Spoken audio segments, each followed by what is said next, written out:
Google पे, phone पे और पेटीएम, इनसे लेन देन करना अब पूरी तरह से फ्री नहीं है।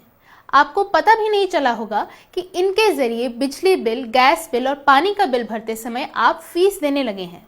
मुफ्त के दिन चले गए।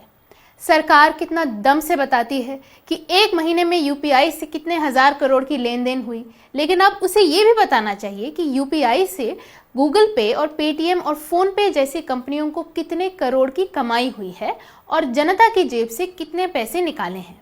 गूगल पे से बिजली या गैस का बिल भरते हैं तो एक्स्ट्रा फीस देने के लिए तैयार हो जाइए। गूगल पे ने घोषणा की है कि अब से जो भी डेबिट या क्रेडिट कार्ड से भुगतान करने की कोशिश करेगा उसे बिल की राशि का 0.5% से लेकर 1% तक फीस के रूप में भरना पड़ेगा। जीएसटी अलग, पहले ये फ्री हुआ करता था। बताया जा रहा है कि ऐसा इसलिए किया जा रहा है क्योंकि कंपनियां यूपीआई के माध्यम से अपनी कमाई नहीं बढ़ा पा रही हैं। जब भी आप यूपीआई से कोई भुगतान करते हैं तो उसे पूरा करने में कंपनी को कुछ खर्च उठाना पड़ता है। इसे ही प्रोसेसिंग कॉस्ट कहते हैं। पिछले साल भी गूगल पे ने मोबाइल रिचार्ज पर 3 रुपए की फीस लागू की थी और इसी तरह फोन पे भी क्रेडिट और डेबिट कार्ड से भरे गए पानी, बिजली और गैस के बिल पर फीस लेता है। पेटीएम भी गैस, पानी और क्रेडिट कार्ड के पेमेंट पर 1 से 40 रुपए तक की फीस लेता है। गूगल पे के फैसले का असर फिलहाल उन्हीं ग्राहकों पर पड़ रहा है जिन्होंने अपने बैंक अकाउंट को लिंक किया हुआ है। जो क्रेडिट कार्ड या डेबिट कार्ड इस्तेमाल कर रहे हैं उन्हें और फीस देने से अगर बचना है तो अपने पेमेंट मेथड को रीअसेस करना होगा। इकोनॉमिक टाइम्स ने रिपोर्ट किया है कि जब एक ग्राहक ने क्रेडिट कार्ड से बिजली का बिल भरने की कोशिश की तब उसे 15 रुपए सिर्फ फीस के रूप में भरने पड़े।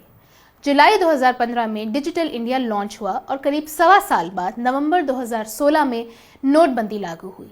उन सालों में डिजिटल इंडिया के नाम पर आपको यूपीआई की तरफ जाने के लिए कहा गया और करोड़ों लोग आज की तारीख में यूपीआई का इस्तेमाल करते हैं।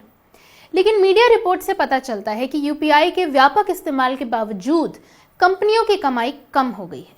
2024 में यूपीआई ट्रांजैक्शन की प्रोसेसिंग कॉस्ट 12,000 करोड़ थी। इसमें से 4,000 करोड़ रुपया उन भुगतानों पर खर्च हुआ जो 2000 से कम के थे। तो क्या अब इतनी बड़ी रकम ग्राहकों के भुगतान से वसूली जाएगी? कोई नहीं जानता कि मुफ्त में सेवा के और कितने दिन बचे हैं।